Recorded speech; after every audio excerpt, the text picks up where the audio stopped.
All right. Good morning, everybody. Hope you are all doing well.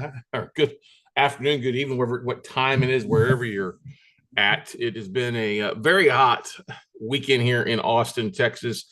We saw our first triple digits this weekend while we were out to watching some high school baseball state championship games. But anyway, guys, we are glad to have you here. Today's topic is something I think is very important to keep in mind, and something that is I don't think a lot of people do. Actually, I don't know really anybody else that talks about this aspect of note investing and exactly how to do what we're about to share with you guys today when it comes to actually getting note deals. I mean, that's the biggest thing is people want notes, right? We all want note deals. Some people talk about going after the larger bankers, and that's fine. You can do that. Definitely going after banks. You're just not going to get anything from the bigger 5 or 10 banks that are going to securitize their mortgage portfolio. I mean, they will bump some stuff out, but they're not going to sell it to you in a one-off basis for the most part. So one of the things that I did early on in my note investing career is coming from a mortgage bank at Chase and Bank One previously before I worked in, and also being a mortgage banker in my career as we launched a mortgage company. We worked with the likes of Big Bank, World Savings, which then became Wachovia, which then also got sold to Wells Fargo. That was all after I got out of the mortgage business. But I want to go through with you with a very untapped source. If you will put a little bit of work to it and go through it. I know that people are used to, they want the lazy aspect. They want, oh, is there a listing platform I can go to and buy a note? Yes, there's a few they can go to, but you and I both have been around for a while. They're cherry picked over. It's a lot of the bottom of the barrel stuff.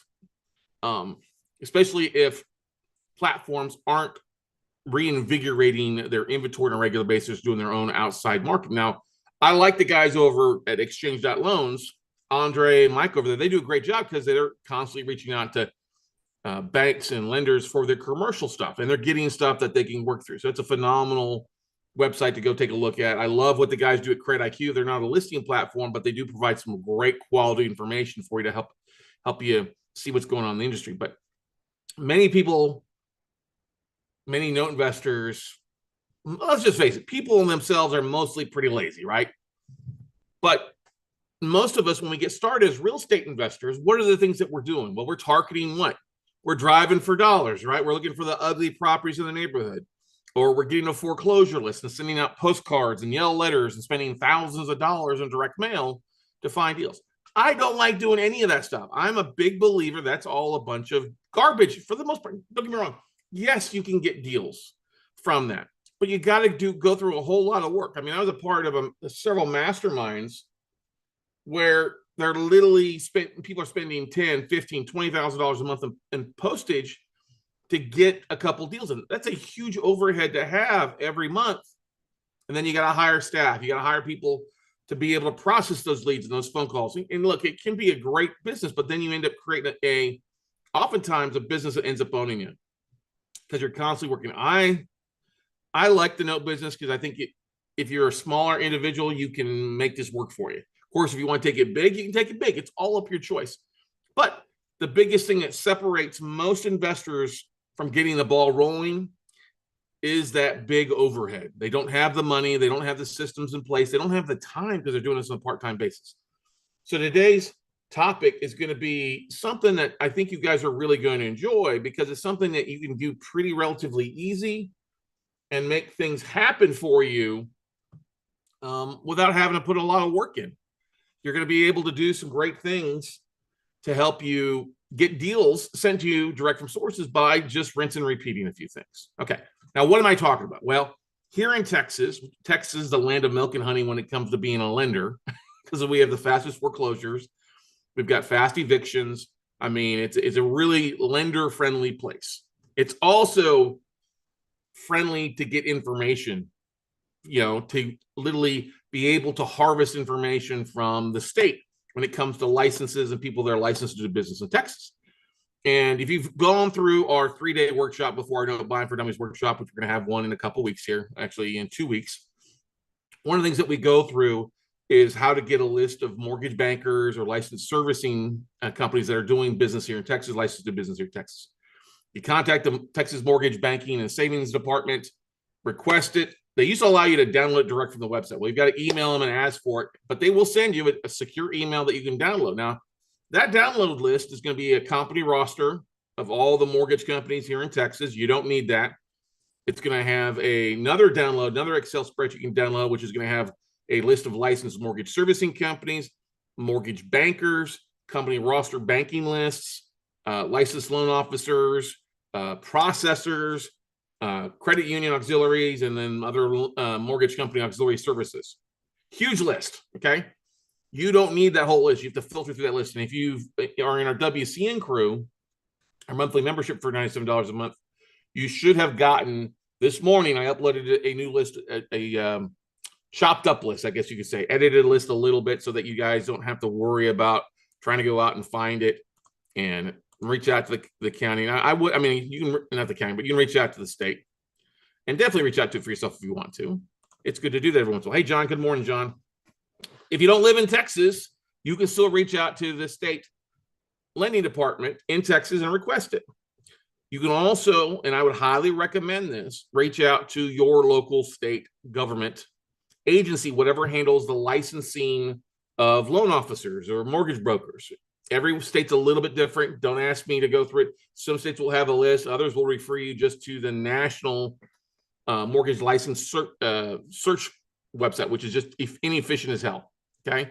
So Texas is still one of those few states that you can actually get on and download a list and request. You should still be able to request a list from the states, but some of them are just going to be, hey, go to the website. And like, that's not an efficient thing. But anyway, let me digress here. So what's going to end up happening? Well, you're going to end up getting a list, and let me share that list here so you guys have a bit of an idea what I'm talking about. If you're listening here, I highly encourage you to go over and watch the video. So this is the most recent list I got. So here is the list is already clean. So you can see I've already filtered, got rid of a bunch of stuff. But this list by itself, when you look at the mortgage banker's license, if we just look at the number, let me click over here and filter through it. So between the mortgage bankers registration, mortgage bankers are important, not mortgage loan officers. Mortgage bankers will have a line of credit, or they represent a bank or a big lender, and they have their own money lending off they're their own technically bank. Okay. There's also mortgage company licenses. Let's see here. Hang on here. Yeah, mortgage company license is not so bad. And then the residential mortgage loan servicing, which is great. So if we look at the bankers, mortgage bankers, there is 59 mortgage bankers on here. Okay. Not a lot. I mean, there's usually a bigger list, but this is just for those that are in Texas. For some reason, they didn't send me anything else outside of Texas, which you might want to go back and ask. Who's licensed to do business in Texas, and those out of Texas are doing business? I probably should have reworded my email. But anyway, 59 bankers, that's still pretty good. That's a day or two of phone calls, and that represents a huge amount. Now, the great thing about this list, just let me get to this list, is it gives you the company name, their street, mail and city. You're not going to really need the mail and address. Then you have a company contact name, a phone number, an email address, right? And if their license is still good. So making 59 phone calls, yes, are you going to get a lot of these phone numbers are going to go into licensing or the main office. And this is probably not going to be the right person you need to ask for. But when you contact the mortgage banker, if you're going to call them, say, hey, mortgage bankers, I want to speak to somebody in special assets or secondary market. Do you have anything on your portfolio that you've had to retain and get rid of? Okay. That's the first place you go to. This email and phone numbers are basically makes it easier for you to upload 59 emails and send an email blast out to everybody. That's what I would do first. Upload the 59 emails, send an email blast out, say, hey, you're looking for notes, you're buying notes, you don't know if they're the right person at blank company, but would love to talk to the right individual. And then just follow up with a phone call. Now, there's a couple duplicates in here because some people are in charge of multiple loans, multiple mortgage companies. And that's okay. So really you have less, you probably got about 50 people if you look at this, give or take. I see Connie Carlson's on here like 4 or 5 times. So that's, less than 50 people, but that's still 50 people you can reach out to and drip market to on a monthly basis, right? We can agree to that. Hey, good morning, John. Good to see you, buddy. All right. Now that's the mortgage banker off this list. Okay. Like I said, this full spreadsheet, you're going to need to separate the spreadsheet up into 3 different lists. The next part of this list is another nice chunk is the mortgage loan servicing company registration. So if we go down, let's see how many people are down here. So from 1,700 all the way down to 18. So there's 105 loan servicers in Texas. Now, here's the thing. Same thing. It's got their names. It's got their addresses. It's got an email address, a person in charge of licensing. Some of these are just going to be licensing at or admin at. They're not going to be very effective, but it's still worth reaching out to, doing the same thing, drop and drip marketing to the servicing company. Some of these are big. Like, let's look over here at some of these company names, just so you have a bit of an idea. So there is, okay, Bighorn Capital, they're out of Edinburgh. Some of these are going to be smaller guys that are just local folks that service for their own portfolio, but that's worth going to. You don't understand that some people that have notes on their portfolio that are servicers just here in Texas are servicing their own portfolio can be great resources, like Covey Financial. Okay, our buddy Eric Covey's on here. He's probably got another one under here under Toro, if I remember correctly. Let's see here, because he services a big list of, maybe not, maybe it's just under Covey now. But anyway, Zeus Mortgage, Zippy Loan Servicing. There's a whole bunch of services on here that represent either individual investors who have their own servicing company or some larger companies. Okay. These are all people that are in Texas. So if you're looking for Texas notes, great. You're probably going to find a bunch of stuff here. Everybody likes Texas stuff, whether it's performing, non-performing, where it was institutional or owner finance stuff. This is a good list for you to reach out to. Now,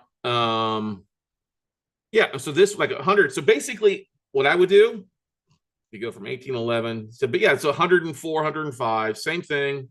Drop an email out to these guys and gals, say, hey, I don't know if you're the right person at blank mortgage company or blank servicing company in charge. I'd love to talk to the person in charge of, but this is a servicing company, either their special assets department or their business development department. Okay. So some of these are bigger services. Like, let's look, see if Halo's on here anymore. Well, Habitat for Humanity's on there. That's a big one. Let's see, Tony Harris. That's an individual. Okay. Halo's not on here. So anyway, so that's what I'm trying to get at, ladies and gentlemen. You've got 160 technically contacts there, roughly, give or take, that you can reach out to. Now, the third party group on here that you really probably don't want to waste your time on is going to be the Texas mortgage. The Texas company roster list. I left that on there just for the heck of it for you. Texas mortgage company license. Most of these guys are not going to be portfolio lenders. They're not going to probably have a lot of stuff. They're just being brokers. And some of them might have stuff that they retain for their own portfolio. And so you can still drop it out to them, because that list is a little bit bigger. So we go from 60 down to, yeah, so that's 1,640 names, 1,646 names. So if you've got the room, it wouldn't hurt for you to drop an email to these people and say, hey, I see that you're person in charge of licensing. Do you know if your company has any notes for sale? Who's the right person? It doesn't hurt to drop an email to reach out to people, because you never know. Some people will have stuff. Some people will be referrals of stuff. It's a good thing to do, and then start that whole marketing campaign. Like I said, you send out on a Tuesday, you follow up on a Thursday with another email as it open. Those that you send an email on Tuesday, those are maybe the ones you make a phone call to Wednesday and Thursday as they open, because that's an effective way. If you're looking for Texas deals, this would be a great way to get the ball rolling, to find notes from mortgage bankers and loan servicing companies and mortgage companies here in Texas. The most effective servicing and bankers, probably least effective mortgage company, because there's a lot of people just originating. And some of these people have probably moved on too, with the amount of people that have gone out of business or left the business, or mortgage companies that have closed. So don't be excited to get a lot of bounce back or names. Now, on the servicing or the mortgage bankers, if you do get a bad email, you probably want to pick up the phone and see if the company's still in business. But check out definitely if you get an out of office responder, see who they directed you to. Those would be worth picking up the phone and calling and knocking out. Now, can you hire a VA to do this? Yes, you can hire a VA to do this. You want to make sure that their English is good. Give them some questions to call. Who's the right person there and handles your bad assets? Do you have any notes in your book that you're looking to get rid of? That kind of stuff. Over the next couple months, you're going to see us talk a lot more about like the banking blitzkrieg, starting those conversations, getting the ball rolling. It's important for you guys, if you're looking for assets, don't rely on the low-hanging fruit. Yes, if you're one of our one-on-one coaching students, you've gotten lists of hedge funds, stuff like that. That's great. Keep targeting, keep making phone calls, keep reaching out to those people. That's great. And if that provides enough business for you, by all means, that's phenomenal. But the thing that you have to keep in mind is keep that outreach going. You got to keep marketing. And the easiest way to do that, honestly, is like what we share on here in reaching out via email, following up with a phone call, jumping on LinkedIn. That's what I would do. Like, I know, John, you've got a VA or two that are doing some stuff. So it might make sense for you to give your VA that list of bankers and servicing companies and see if they've got names. So those that have names, because the first name and last name, and they're all in Texas on this list, so it might be good to jump on LinkedIn and see if you make the connection to LinkedIn. Hey, I think you're the right person at such and such company. Do you know if your company has any notes available for sale, performing or non-performing residential or commercial notes they're looking to get off their books? And that's the route I would go, ladies and gentlemen. It's not difficult. It's dropping an email, doing it on a regular basis. If you've got a CRM, hey, guess what? You're adding 1,700 to 2,000 contacts to your CRM. Remember, split it up in 3 lists. One, the mortgage company roster list is going to be your least effective. So if you're strapped for contacts, then just send your mortgage banker and then your servicing company. But get in the habit of sending these out at least once a month to these asset managers and these servicing companies professionals, because that's the only way you're going to stay ahead of the ball game instead of waiting to cherry pick or the crap off of other platforms. That's really not deal flow in a lot of cases. Yes, you can make something happen, but it's not a long-term, doesn't build a long-term success. Yes, you can buy, and I think it's great to go there. And if you can find 1 or 2 you're happy with, that's a great way to get the rust off, learn the process, get your training wheels working for you. But really taking your business to that next level is all about growing your contacts, growing your lead gen, and just following. You never know when these individuals are going to have something for you, right? And usually if they've got something, it's going to be a sizable amount of notes that they have on a regular basis. And I'm not telling you to send any letters. Don't send any direct mail to that list, okay? Don't waste your time. Send an email, jump on LinkedIn, follow up with a phone call. Those are the 3 facets, 3-touch approach. And you can do it once a month. Like I said, if you send an email out to 2,000 people, you're probably going to get a 20% open rate or higher on these. You're going to want to make sure you use a CRM to make sure that your email is DKIM, whatever that security thing is, so that your emails don't bounce back or get tagged as spam.